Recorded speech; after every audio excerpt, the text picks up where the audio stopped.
আমরা দেখেছি শিক্ষার্থীরা এমন ছাত্র প্রতিনিধি চায় যে ছাত্র প্রতিনিধি তাদের ভোটে নির্বাচিত হবে। আমরা দেখেছি শিক্ষার্থীরা ছাত্র সংগঠনগুলোকে সহযোগিতা করছে, কিন্তু বাস্তবতা হচ্ছে তারা যতটা না ছাত্র সংগঠনগুলো শক্তিশালী হোক, তার চেয়ে তারা বেশি চায় সেই প্রতিষ্ঠানগুলোর যে ছাত্র সংসদ সেটি বেশি শক্তিশালী হোক। এটা একটা সাধারণ শিক্ষার্থীদের চাওয়া। সেই সাধারণ শিক্ষার্থীদের চাওয়ার সাথে বা তাদের যে চাহিদার সাথে একাত্মতা পোষণ করে আমরা যারা ক্যাম্পাস অ্যাক্টিভিজম করি বা বিশ্ববিদ্যালয়গুলোতে কাজ করি, শিক্ষার্থীদের নিয়ে কাজ করছিলাম বিগত সময়গুলোতে, আমরা কিন্তু সেই ছাত্র সংসদের দাবি কিন্তু উঠিয়েছি। আমরা ইতোমধ্যে বেশ কয়েকবার ঢাকা বিশ্ববিদ্যালয়ের যে আমাদের প্রশাসন আছেন তাদের সাথে আমরা বসেছি, তাদেরকে আমরা অনুরোধ করেছি আপনারা এই যে শিক্ষার্থীদের দাবি সেই দাবি বাস্তবায়ন করুন। কিন্তু দুঃখজনক হলেও সত্য, নানা ধরনের গড়িমসি আমরা এই বিশ্ববিদ্যালয় প্রশাসনের কাছে আমরা দেখেছি। এখানে কথা বললে অনেক আপডেটের কথা বলা যায়, কিন্তু যে এই গড়িমসি আমাদের মনে হয়েছে কোনো না কোনোভাবে এই ডাকসুকে আসলে পিছিয়ে দেওয়া যায় কিনা। আপনারা ইতিমধ্যে শুনবেন, যারা সাংবাদিক বন্ধুগণ আছেন অনেকের সাথে আমারও কথা হয়েছে যে ফেব্রুয়ারিতে ডাকসু হওয়ার কথা ছিল, জানুয়ারিতে ডাকসু হওয়ার কথা ছিল। ইতিমধ্যে আমাদের প্রক্টর স্যার উনি কিন্তু একবার ঘোষণাও দিয়েছেন যে ফেব্রুয়ারিতে ডাকসু হবে। তো এই যে ঘোষণা আবার পিছানো, এটার কিন্তু কোনো জবাব নাই, কোনো সদুত্তর নাই। বিশ্ববিদ্যালয়ের সকল ছাত্র সংগঠন খুবই শান্তিপূর্ণভাবে সহাবস্থানের সাথে তাদের ছাত্র রাজনীতি করছেন। বিশ্ববিদ্যালয়ে যে কোনো সমস্যা হলে সকল ছাত্র সংগঠন গিয়ে এগিয়ে যাচ্ছেন। তার ডাকসু হতে সমস্যা কোথায়, এর কোনো সদুত্তর আমরা বিশ্ববিদ্যালয় প্রশাসনের কাছে কিন্তু পাইনি। আমরা সাংবাদিক বন্ধুদের মাধ্যমে আজকে বিশ্ববিদ্যালয় প্রশাসনকে প্রশ্ন করতে চাই, আসলে এই যে ডাকসুর রোডম্যাপ কেন আসছে না, কেন এই যে দীর্ঘদিন শিক্ষার্থীদেরকে এদিক সেদিক বুঝিয়ে আজকে এত দেরি পর্যন্ত হয়েছে, তার সদুত্তর আমরা চাই। বন্ধুগণ, বাংলাদেশ গণতান্ত্রিক ছাত্র সংসদ আমরা 2025 সালের 26শে ফেব্রুয়ারি আমরা আত্মপ্রকাশ করেছি, কিন্তু এই গণতান্ত্রিক ছাত্র সংসদে যাদেরকে আপনারা সামনে দেখছেন বা যাদেরকে গণতান্ত্রিক ছাত্র সংসদে দেখছেন, তারা কিন্তু দীর্ঘদিন এই ক্যাম্পাসে বিভিন্ন ক্যাম্পাসে অ্যাক্টিভিজম করে যাচ্ছে।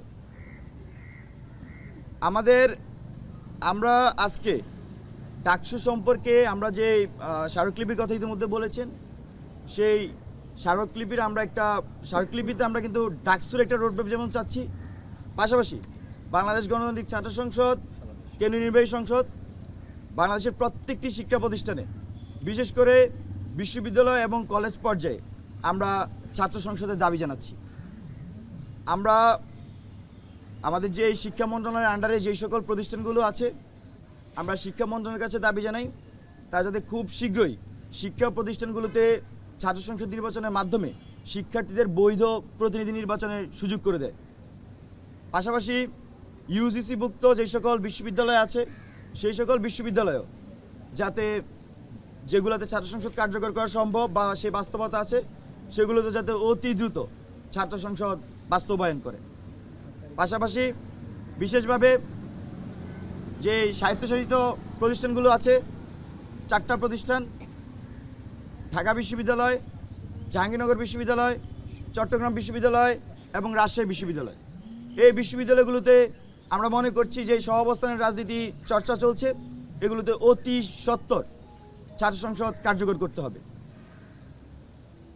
প্রিয় বন্ধুগণ,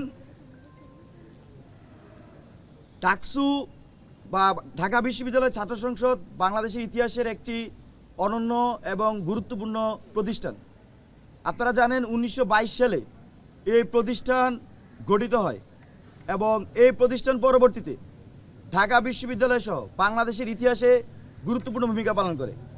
বিশেষ করে ঢাকা বিশ্ববিদ্যালয়ের শিক্ষার্থীদের যে গণতান্ত্রিক চর্চা, গণতান্ত্রিক নিয়মে তাদের নেতা নির্বাচন এবং এখানকার সাংস্কৃতিক বিকাশের পিছনে ঢাকা বিশ্ববিদ্যালয়ের কেন্দ্রীয় ছাত্র সংসদ বা ডাকসুর সবসময় গুরুত্বপূর্ণ ভূমিকা ছিল।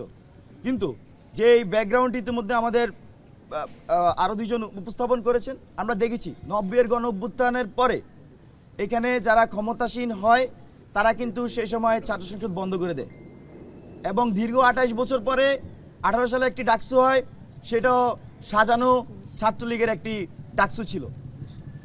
তো সেটা নিয়ে নানা ধরনের প্রশ্ন ছিল, সেখানে ভোট নিয়ে নানা ধরনের কথা ছিল, এখানে ভোট কারচুপির বিষয় ছিল, যেখানে ভোট কেন্দ্রগুলো সেখানে নানা ধরনের অনিয়মের কথা ছিল। কিন্তু বিশ্ববিদ্যালয় প্রশাসন সেইগুলোর কোনো ধরনের কোনো আমরা তার কোনো সদুত্তর পাইনি, সেগুলোর কোনো ধরনের কোনো আমরা জবাব পাইনি।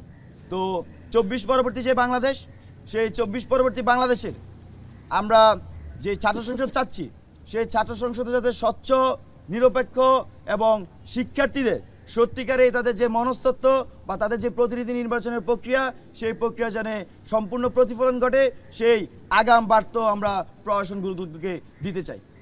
এ বলে আমরা আমাদের আজকের এখানকার সংবাদ সম্মেলন শেষ করছি। আমরা সংবাদ সম্মেলন শেষে আমরা আমাদের ভিসি মহোদয় বরাবর, ঢাকা বিশ্ববিদ্যালয়ের ভিসি মহোদয় বরাবর ডাকসু চেয়ে আমরা স্মারকলিপি দিব এবং স্মারকলিপির প্রধান শেষে আমরা সেখানে কী ধরনের আলোচনা হয় তা সম্পর্কে আমরা সাংবাদিক বন্ধুদের সাথে আমরা মত বিনিময় করবো, আপনাদের প্রশ্ন উত্তর নিব এবং আপনারা অপেক্ষা করার জন্য আপনাদেরকে অনুরোধ করা হলো।